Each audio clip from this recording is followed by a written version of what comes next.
अस्सलाम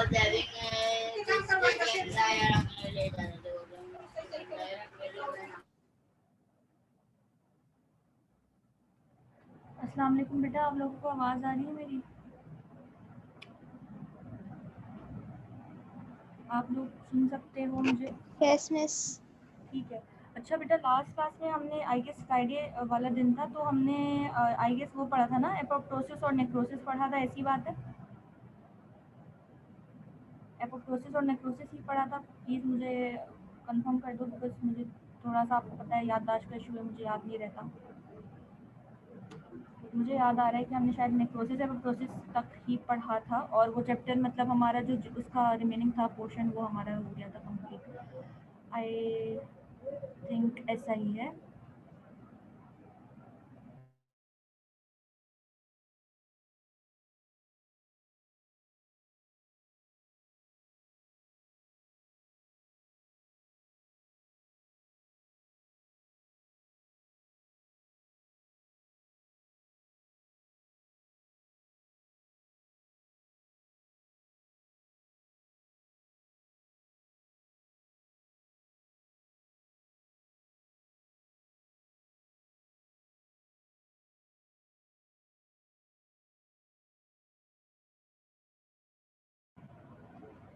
ठीक है बेटा, तो हमने राफिया ने बता दिया ना कि हमने वो कर लिया था डिस्कस पहले। तो आज हम लोग क्या करेंगे, आज हम लोग जो है वो पेज नंबर आप लोग 148 खोल लो। जो क्रोमोसोम और डीएनए का हमारा रिमेनिंग पोर्शन था, वो हम आज जो है ना वो उसको डिस्कस करेंगे। ठीक हो गया? क्रोमोसोम और डीएनए में मेरे ख्याल से हमने शुरू का पार्ट इसका पढ़ लिया था, एंड दी ओनली शुरू का जो पार्ट हमारा वो है, आई गेस हमने क्रोमोसोमल थ्योरी ऑफ हेरिडिटी जो वॉल्टर सेटन साहब ने दी थी, मुझे याद दिलाओ, ये हमने पढ़ा था या नहीं पढ़ा था? ये है रिड्यूस सिलेबस में, अगर है तो फिर obviously that means that we have studied this, but if it is a part of reduce syllabus that means कि हमने इसको नहीं पढ़ा है most probably. Chromosomal theory of heredity हम कर चुके हैं ये। I guess we haven't studied this, क्योंकि मुझे नहीं याद आ रहा। ठीक है, so we'll start from chromosomal theory of heredity. Page number 148 पे मैं हूँ। I do not have slide right now, क्योंकि हमारा कुछ होता नहीं कंफर्म, कभी ऑनलाइन क्लास होती है, कभी physical, so that's why I didn't prepare a slide, because I know कि आप लोग तो मैं बुक से ही पढ़ाती, so I didn't feel the need to make slides. ठीक है, तो क्रोमोसोमल थ्योरी ऑफ हेरिडिटी आप लोगों में से कोई बता नहीं रहा मुझे दैट, अब मैं इसको क्या समझी, हम पढ़ चुके हैं या नहीं पढ़ चुके, बट एनीवेज ठीक है। अगर नहीं पढ़ा है, सॉरी, अगर पढ़ चुके हैं देन प्लीज रिमाइंड करा दो, so we do not waste time on thing that we have already discussed. ठीक हो गया। Chromosomes are also the kinds of organelles that segregate regularly when eukaryotic cells divide. In the early 20th century, it was assumed that the chromosomes were the vehicles for the information of heredity, यानी कि obviously chromosomes और genes ही होते हैं which are the vehicles of vehicles, जो कि basically vehicle हम किसको कहते हैं, anything that is helping in transportation of something, सही है। तो यहाँ पे क्रोमोसोम हमारे पास बेसिकली क्या है, यहाँ पे हमारे पास जो क्रोमोसोम्स है, these are basically the vehicle और a source of transportation for the characteristics from parents to the offspring, सही हो गया। तो बेसिकली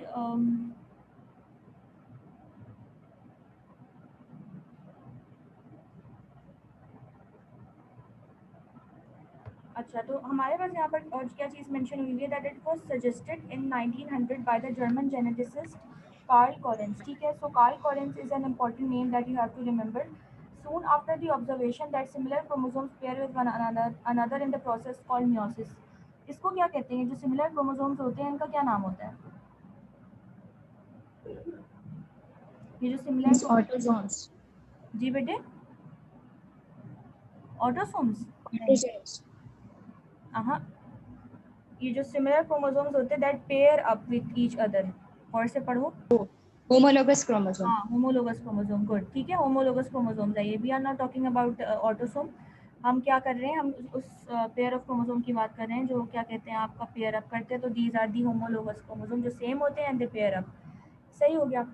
अच्छा जी, अब जो ऑब्जर्वेशन है that similar chromosome pair with one another in the process of meiosis led directly to the chromosomal theory of inheritance, first formulated by the American Walter Sutton in 1902. ठीक है, अब जो हमारे पास अमेरिकन साइंटिस्ट थे Walter सेटन, 1902 में उन्होंने ये theory दी थी 1902 में उन्होंने ये थ्योरी दी थी। बेसिकली आपके पास the chromosomal theory of heredity postulated as follows. ये हमारे पास इसकी सारी पोस्टुलेट्स है, 3 पोस्टुलेट्स हैं इसकी, ठीक है, सॉरी 4 पोस्टुलेट्स है basically chromosomal theory of heredity की। पहला क्या है हमारे पास, पहला है रिप्रोडक्शन।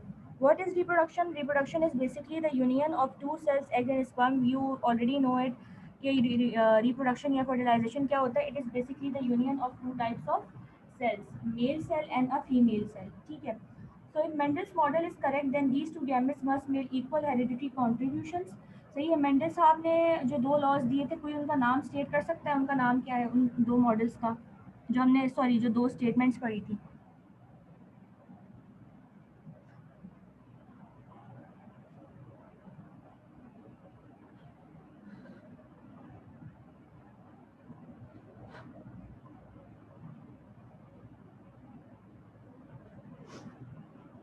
जो हमने स्टेटमेंट्स पढ़ी थी उनका नाम किसी को अगर याद है तो।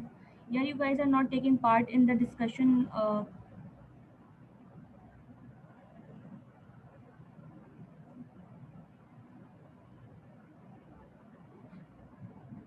I hope that you are at least listening.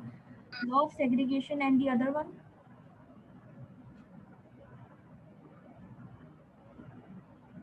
Law of independent assortment, ठीक है, वेरी गुड राफिया। ठीक है, तो ये दोनों लॉज थे बेटा, ठीक है, ये किसने दिए थे? मेंडल साहब ने दिए थे, सही है।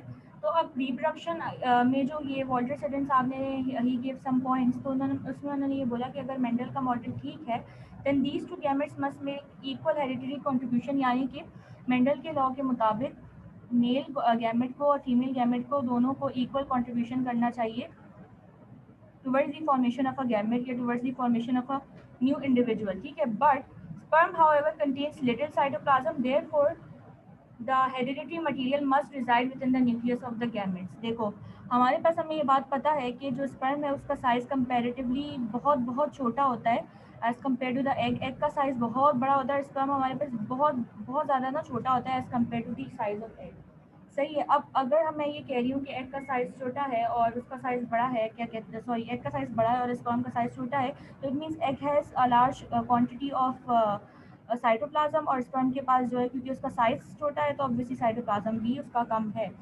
तो अगर मैं ये कह रही हूँ कि स्पर्म के पास बहुत ही कम साइटोप्लाज्म है और एग के पास बहुत ज़्यादा साइटोप्लाज्म है, इसका तो मतलब ये हुआ कि स्पर्म इज़ मेकिंग, अगर मैं ये समझूँ कि सारा जो बेसिस ऑफ इनहेरिटेंस है या जो basis of formation of a new individual, अगर मैं कहूँ कि सब कुछ बिकॉज ऑफ दी साइटोप्लाज्म हो रहा है या because of the nucleus and cytoplasm दोनों की वजह से हो रहा है, तो भाई टेक्निकली तो ये बात गलत हो जानी चाहिए, क्योंकि स्पर्म बहुत कम अमाउंट ऑफ साइटोप्लाज्म कंट्रीब्यूट करता है जबकि एग बहुत ज़्यादा साइटोप्लाज्म कंट्रीब्यूट करता है।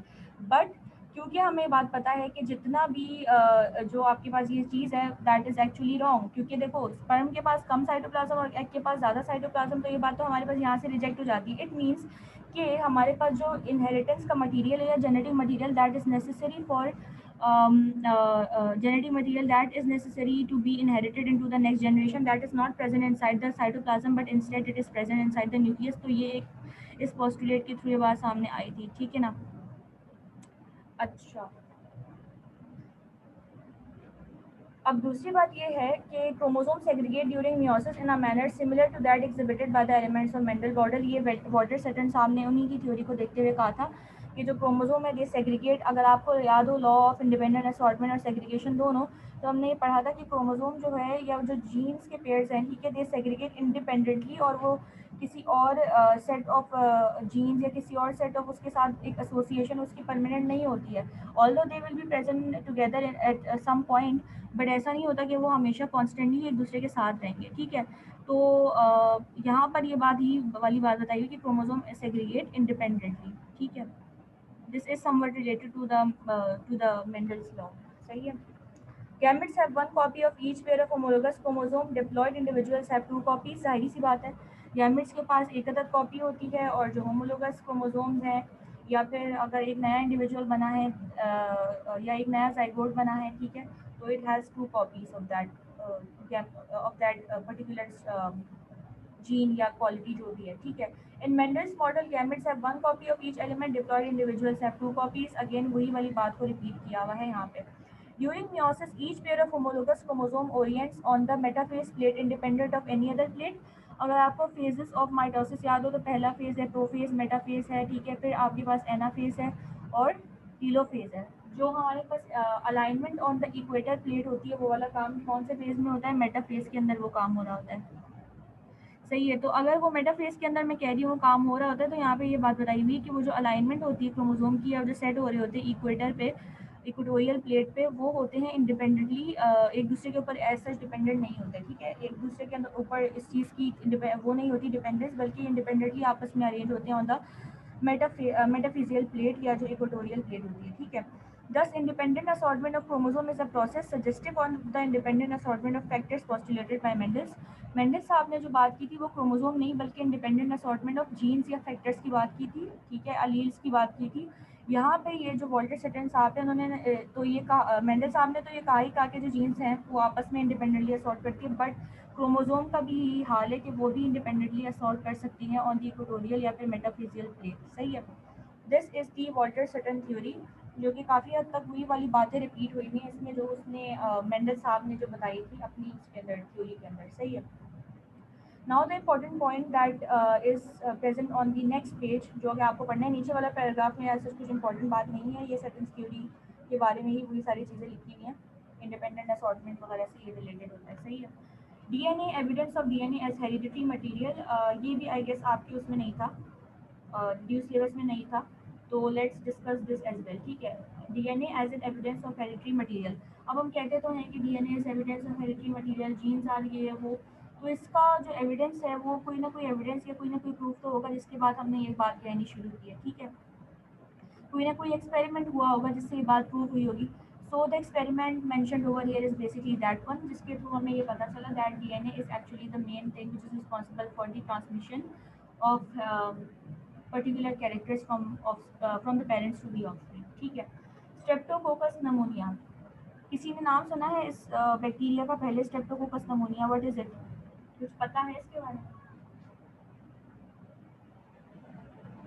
देखो, अब जो स्ट्रेप्टोकोकस नमोनिया है, इसका आपको नाम से पता चल रहा है that it is the main organism which causes pneumonia. ठीक है. नमोनिया क्या है? Pneumonia is the inflammation of liver या इन्फेक्शन ऑफ लिवर, बेसिकली हम जिसको कहते हैं. तो स्ट्रेप्टोकोकस जो नमोनिया है, this is the one of the most common causes of pneumonia. सिर्फ ये वाहिद नहीं है, बहुत सारे ऑर्गेनिज्म में पता नहीं बेतहाशा ऑर्गेनिजम्स है जो नमोनिया कॉज करवाते हैं. और इंशाल्लाह आप लोग आगे भी पढ़ोगे कि पर्टिकुलर टाइप्स ऑफ बैक्टीरिया होते हैं, जैसे कुछ होते हैं जो वेंटिलेटर एसोसिएटेड नमोनिया करवाते हैं, कुछ ऐसे होते हैं जो हॉस्पिटल एसोसिएटेड होते हैं कि अगर कोई बंदा हॉस्पिटल में एडमिटेड है, पहले से ही आया था, किसी और बीमारी से आया था, but if within 72 hours या after more than 72 hours if he develop some sort of pneumonia, तो उसको हम कहते हैं कि भैया हॉस्पिटल एक्वायर्ड नमोनिया होगा. इसके लिए भी अलग अलग जो है ना ऑर्गेनिजम्स होते हैं जो नमोनिया कॉज कराते हैं. अब जैसे ये हमारे पास जो एसी वगैरह लगे हुए होते हैं, रूम कूलर्स लगे होते हैं, इनमें भी बहुत ज़्यादा देर बैठने से there is not proper ventilation, या ऐसे मैं कह सकती हूँ अगर रूम कूलर्स या एसी की प्रॉपर सफाई नहीं हुई या वहाँ पे कुछ बैक्टीरिया ग्रो कर रहे हैं, तो उसकी वजह से भी जो है वो जो नमोनिया होता है उसकी भी कुछ खास अलग से ऑर्गेनिज्म होते हैं. सही है. तो बहुत सारे नमोनिया की टाइप्स हैं, बहुत सारे ऑर्गेनिजम्स हैं, but the most one of the most common one is streptococcus pneumonia. सही. A bacteria associated with certain types of pneumonia occurs in two major forms. The smooth surface cells is possessing a capsule. देखो जो bacteria है, we have studied this in first year that bacteria have different parts in their structure. Capsule है और मतलब ये सारी चीज़ें होती हैं. तो इसमें बेसिकली हमारे पास जो स्ट्रेप्टोकोकस नमोनिया, इसकी दो फॉर्म्स हैं. ठीक है. It has two forms. एक तो ये कि स्मूथ सरफेस सेल्स वाले जो होते हैं जिनका कैप्सूल कैसा होता है? विरुलेंट होता है. Virulent means that it can easily cause disease. ठीक है. ये पैथोलॉजी कॉज कर सकता है. ठीक है. क्यों? Because it has a capsule that is very strong और विरुलेंट है, means it is able to easily infect individual जिसमें भी ये जाके अटैक कर रहा है और एनीथिंग. Responsible for pneumonia. ठीक है. एक कौन सी टाइप हो गई? स्मूथ सरफेस वाली, जिसका सरफेस स्मूथ है तो smooth, but it is virulent means it is dangerous. सही है. And the rough surface cells lacking a capsule which are non virulent means that इसका जो बेसिक विरुलेंट फैक्टर है, the factor which is responsible for causing the disease is capsule. when this capsule is present means that it is a smooth surface and it can cause disease. और अगर ये capsule नहीं होता है, it means that it is rough surface and it means that it has no potential to cause any type of disease. ठीक है. ये non virulent है. When cultured separately, culture is basically a method जिसमें हम bacteria को grow करते हैं, so we हमने बैक्टीरिया कल्चर कर लिया है, ठीक है। When cultured separately the two types give rise to bacteria of their own type, showing that the strains are genetically determined. सही है, जब हम बैक्टीरिया को कल्चर करते हैं तो हर एक अपने टाइप की बैक्टीरिया को ऑब्वियसली ओरिजिनेट करवाता है या it gives rise to the same type of bacteria. सही है। During the course of this experiment his experiments F Griffith, ठीक है। सो द साइंटिस्ट बेसिकली जिसने ये प्रूव किया था उनका नाम क्या था, एफ ग्रिफिथ नाम था। सही। एफ ग्रिफिथ साहब ने क्या किया, that he injected rough surface bacteria. Rough surface कौन से थे, those that are non virulent, मतलब कि वो वाले बैक्टीरिया जो कि डिजीज कॉज नहीं कर रहे हैं, ठीक है। जो रफ सरफेस वाले बैक्टीरिया थे उनको उन्होंने क्या नाम दिया, R type, because rough R. सही है, उनको आर टाइप नाम दिया। उन्होंने क्या किया कि ये जो रफ सरफेस टाइप के जो बैक्टीरिया थे उनको क्या किया, उन्होंने माइस के अंदर, लैब के अंदर चूहों को लिया, उन्होंने उसके अंदर क्या इंजेक्ट कर दिया, आर टाइप बैक्टीरिया या रफ सरफेस वाला उन्होंने इंजेक्ट कर दिया। सही है। And observe no ill effect on them. जाहिर बात है, मैंने क्या बताया आपको, जो आर टाइप है या जो रफ टाइप है, ये वो टाइप की बैक्टीरिया हैं जिनमें कैप्सूल नहीं होता, means they can not cause any disease, although they are bacteria but they do not have the main structure which is responsible for causing pathology. सही है, तो क्योंकि रफ टाइप उन्होंने इंजेक्ट किया तो वो कोई बीमारी शिमारी इसमें कॉज ही नहीं हुई। सही है, तो उन्होंने क्या देखा कि कोई इल इफेक्ट माउस पे नहीं देखा after he injected R type. Whereas जब उन्होंने क्या किया, एक तरफ उन्होंने आर टाइप इंजेक्ट किया तो उनको कोई पॉजिटिव रिजल्ट नहीं मिला, कोई डिजीज नहीं मिली। जब उन्होंने दूसरा वाला इंजेक्ट किया यानी एस टाइप वाला, स्मूथ वाला या विरुलेंट वाला, जब उन्होंने इंजेक्ट किया तो उन्होंने क्या किया, क्या नोटिस किया, it prove fatal to the mice, मतलब माइस के अंदर ऑब्वियसली बीमारी कॉज हुई and that disease actually killed those mice, because that was the virulent type या स्मूथ टाइप वाला वो था बैक्टीरिया था जिसकी सरफेस स्मूथ थी, जिसमें कैप्सूल था जो कि विरुलेंट था, मतलब वो डिजीज कॉज कर सकता है, ठीक है। It was also observe that if both the strains of bacteria were heated under high temperature. अब क्या किया इन साहब ने ये किया कि इन्होंने इस बैक्टीरिया को बहुत ही ज़्यादा हाई टेम्परेचर पे दोनों बैक्टीरियाज को हीट अप किया। आपको पता है कि जब हम जैसे घर में फॉर एग्जांपल दूध लेके आते हैं, what we do is we boil that milk, जो खुला दूध होता है हम उसको बॉयल करते हैं, फिर उसके बाद यूज़ करते हैं, ऐसे ही यूज़ कर लेते हैं। तो हम बॉयल क्यों करते हैं, basically we boil it because obviously we know कि ये जो है वो अगर हम बॉयल किए बगैर पियेंगे तो इसमें बैक्टीरिया है, जर्म्स है, तो we heat it up so that the bacteria is killed, ठीक है। तो यहाँ पर भी same, just to kill the bacteria what he did was that he heated up the bacteria, ठीक है। अब हीट करने के बाद क्या हुआ, that obviously when we will heat the bacteria then they will get killed. तो जब वो बैक्टीरिया किल हो गए तो अब इन साहब ने क्या किया कि उन किल्ड बैक्टीरिया को ही इंजेक्टेड देम इन माइस, ठीक है। पहले क्या किया था, पहले ही injected the live ones, means the living bacteria. उसमें उन्होंने क्या देखा, आर टाइप में कोई डिजीज नहीं कॉज हो रही थी और एस टाइप में डिजीज हो रही थी, जिंदा जो इंजेक्ट किए थे। अब उन्होंने बैक्टीरिया को कर दिया है डेड, आर टाइप वाले को भी डेड और एस टाइप वाले दोनों को जो है वो डेड कर दिया, ठीक है, मार दिया। अब मारने के बाद what he did, he injected them in separate mice, यानी एक आर टाइप को अलग वाले में किया और डेड जो एस टाइप है उसको अलग माउस के अंदर इंजेक्ट कर दिया। सही है। No ill effects appeared. क्यों, क्योंकि बिकॉज ऑब्वियसली आपने दोनों बैक्टीरिया को मार दिया है, जब आप दोनों को किल कर दोगे तो how will they cause disease, मरा हुआ बैक्टीरिया, मरा हुआ वायरस कैसे कोई डिजीज कॉज कर सकता है, ठीक है। तो उन्होंने क्या देखा कि जब आपने बैक्टीरिया को किल कर दिया हाई टेम्परेचर पे हीट करके, चाहे वो आर टाइप हो चाहे वो एस टाइप हो, दोनों ने ही कोई काम नहीं दिखाया, because obviously both of them are dead. In some other experiments unexpected results appear. कुछ उन्होंने बाद में जो एक्सपेरिमेंट्स किए उसमें जो है वो उनको ऐसे रिजल्ट्स मिले विच वर टोटली अनएक्सपेक्टेड। सही है। इफ लाइव आर टाइप का मतलब है जिंदा है, नॉट डेड, ठीक है, जिंदा है। R type means non virulent या फिर रफ सरफेस, यानी कि जिंदा है, ठीक है। और कौन सी बैक्टीरिया है जिन्होंने कोई डिजीज कॉज नहीं करनी है, नॉन विरुलेंट है। सही है। अब जब इन्होंने इस जिंदा आर टाइप वाले बैक्टीरिया को इंजेक्ट किया इनटू माइस, ठीक है, जिंदा आर टाइप को, और उन्होंने क्या किया, additional injection in the same mice were made of heat killed dead S type bacteria, ठीक है। उन्होंने क्या किया, उन्होंने ले लिया एक एस टाइप का बैक्टीरिया लिया जिसको उन्होंने डेड कर दिया, हीट किया, और वो एस टाइप का जो खतरनाक वाला बैक्टीरिया था उसको क्या किया, किल कर दिया, ठीक है, खतरनाक वाले को किल कर दिया। और जो बेचारा मासूम वाला बैक्टीरिया था जिसने कोई डिजीज नहीं कॉज करनी थी उसको उन्होंने जिंदा ही रखा। सही है। अब उन्होंने क्या किया, इन दोनों को उठा के एक ही माइस में डाल दिया, जिंदा खतरनाक, सॉरी जिंदा कौन सा वाला जो कि नॉन विरुलेंट था, और डेड वो वाला जो कि आपके पास एस टाइप था, दोनों को एक ही माइस में इंजेक्ट किया तो उनको बहुत ही अजीब से रिजल्ट मिले। होना क्या चाहिए था कि भाई आपने जो खतरनाक वाला बैक्टीरिया, एस टाइप वाला बैक्टीरिया, उसको डेड करके इंसर्ट किया है तो ऑब्वियसली कोई डिजीज कॉज नहीं होनी चाहिए थी। ऑल्दो आर टाइप वाला वहाँ है लेकिन आर टाइप तो obviously it is non virulent. मगर उन्होंने क्या देखा, high mortality of the mice was observe, that was totally unexpected, because होना क्या चाहिए था कि वो माइस को तो कुछ होना ही नहीं चाहिए था, बिकॉज आपने जो विरुलेंट बैक्टीरिया उसको तो आपने मार के डाला है, सही है। बट यहाँ पे क्या हुआ कि जितने भी चूहों में उन्होंने वो इंसर्ट किया था, ऑल ऑफ देम डाइड। ऐसा क्यों हुआ? ऐसा इसलिए हुआ कि ग्रिफिथ ने इन एक्सपेरिमेंट से, इन सारे जो प्रैक्टिकल जो उन्होंने किए थे उनसे इन्होंने क्या कंक्लूजन ड्राइव किया, ही कंक्लूडेड कि ऐसे ही कब किया उन्होंने एक्सपेरिमेंट, 1928 में ये बात हुई थी, ठीक है, 1928 में एक्सपेरिमेंट उन्होंने किया था। And at that time he had no satisfactory explanation for this development, इसके लिए उनके पास कोई एक्सप्लेनेशन ऐसा थी नहीं। It is appeared as if the dead S type bacteria had somehow become alive in the mice, but it was obviously unacceptable। उस वक्त हमको शुरू शुरू में ऐसा लगा या कुछ ऐसा जहन में आया कि हो सकता है कि एस टाइप बैक्टीरिया जो है वो, हालांकि बहुत अजीब सी बात है कि अंदर जाते ही वो जिंदा हो गया, ठीक है, तो ऐसा ये कोई ऐसी बात नहीं थी, but it was obviously some absurd concept कि भैया अंदर जाते ही वो जिंदा होगा, but there was something fishy जो उनको अभी तक पता नहीं लगा था जो लगाना था। However, it was clear that the influence of the heat-killed S-type bacteria had transformed the living cells of the non-virulent R-type bacteria. The phenomena in which heat-killed bacteria of one type could have hereditary effect on bacteria of another type is called transformation. इस transformation का मतलब क्या है कि आपने ऑल्गो bacteria को जो है वो किल कर दिया है, एस टाइप बैक्टीरिया को, under the influence of heat. But होता क्या है बेसिकली कि जो है वो आपका जो ये डेड टाइप का बैक्टीरिया है, it somehow has some influence on that bacteria which is still alive but as virulent. This phenomena is known as transformation. इस चीज़ को हम ट्रांसफॉर्मेशन कहते हैं। इस बात का अभी भी आप लोगों को थोड़ा समझ में नहीं आ रहा होगा कैसी बात है, बट इसके बाद वाले पैराग्राफ में basically it has been explained that why this phenomena took place, ठीक है।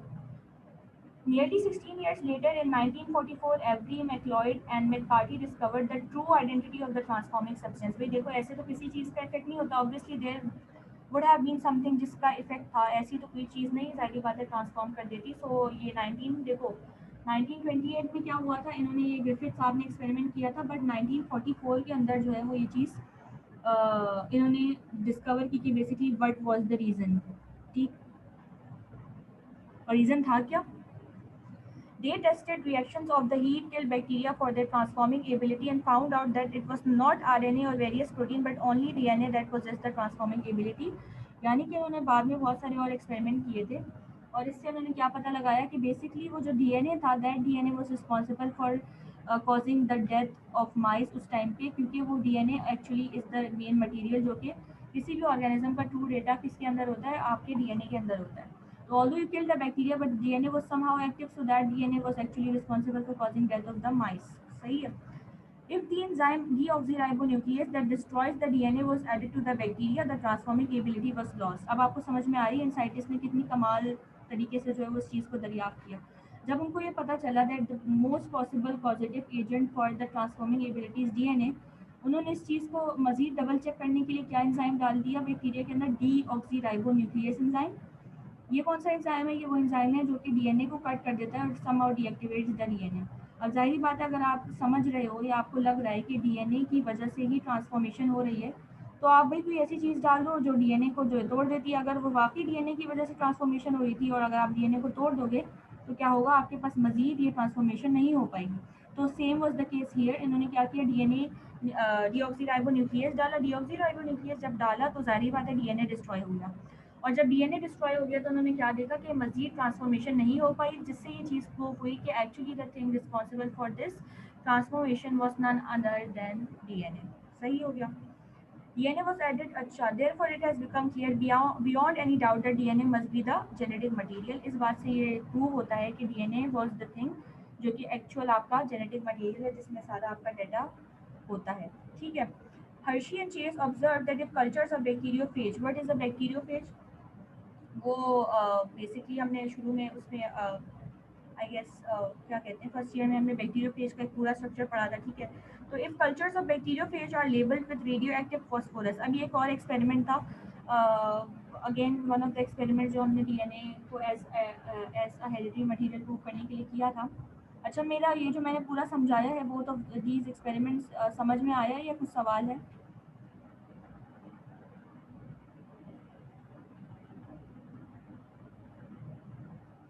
इज देयर एनी कंफ्यूजन या कुछ पूछना है? सुन भी रहे हो?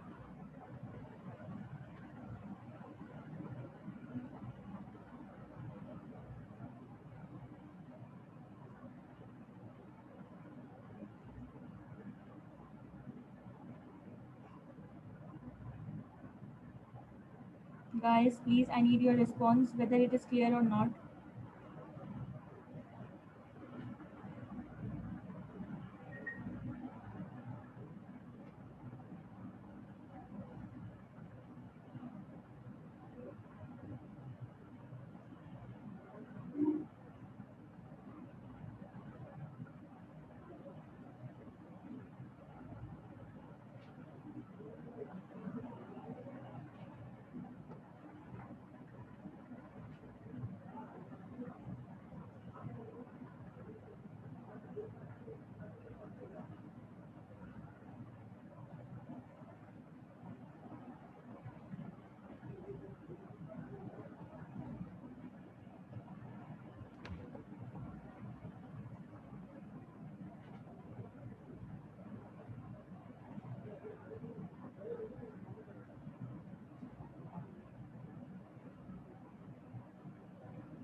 Okay, so Hershey and Chase observed that if cultures of bacteriophage are labeled with radioactive phosphorus or with sulfur and the bacteriophage rupture, the DNA is released and treated with deoxyribonuclease.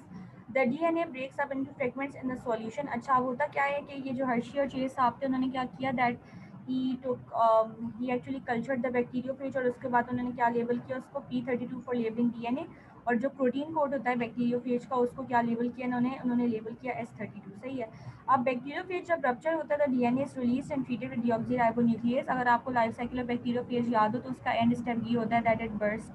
ठीक है, तो वो burst होने के बाद क्या होता है it releases the DNA and is treated with deoxyribonuclease. ठीक है, अब जो DNA breaks up into fragments in a solution. अब जो डीएनए है क्योंकि वो तो रिलीज हो चुका है वो डीएनए क्या होगा बहुत सारे फ्रेगमेंट्स में रप्चर हो जाएगा। The empty protein coat of the ruptured membrane appears as coat. All the P32 or S35 were made to infect bacteria and multiply, and by the help of special technique, all the S35 labeled proteins were removed. The new phages formed contained only P32, indicating the presence of DNA molecule. यानी उन्होंने जो नए phages बनवाए थे जो burst होने की वजह से जो produce हुए थे उनके अंदर क्या था all of them contained P32 जिसका मतलब ये कि DNA molecules were passed on. सही है, the conclusion appears similar to the transforming principle showing that DNA is the genetic material in phage transmitted from one generation to another. इससे ये बात यहाँ पे प्रूव हुई थी कि जो बेसिकली आपका जो आगे मटेरियल ट्रांसमिट हो रहा है दैट इज डीएनए जिसको लेबल किया था P32 that was the material जो आगे ट्रांसमिट हो रहा है या इनहेरिट हो रहा है from one generation to another. DNA is that material not the protein code और DNA is actually the hereditary material. So ये इस बात से यहाँ पे प्रूफ हुआ था। ठीक है, तो इसके बाद जो टॉपिक है brief reference to structure of DNA ये भी हम पढ़ चुके हैं। Watson Crick model replication of DNA ये भी हम पढ़ चुके हैं। आई थिंक हमने ये नहीं पढ़ा है replication is semi conservative. I don't know कि मुझे यहाँ तक याद आ रहा है it is not a part of reduce syllabus. Is it true? तुम लोग अब जवाब तो दे नहीं रहे।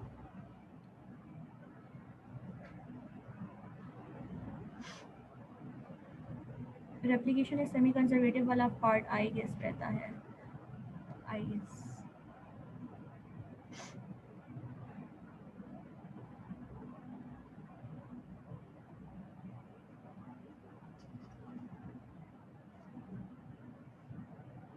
ठीक है, कुछ पूछना है फिर भी आज हम इतना ही रखते हैं इसको। कुछ पूछना है या मैं कर दूं बेटा मीटिंग एंड?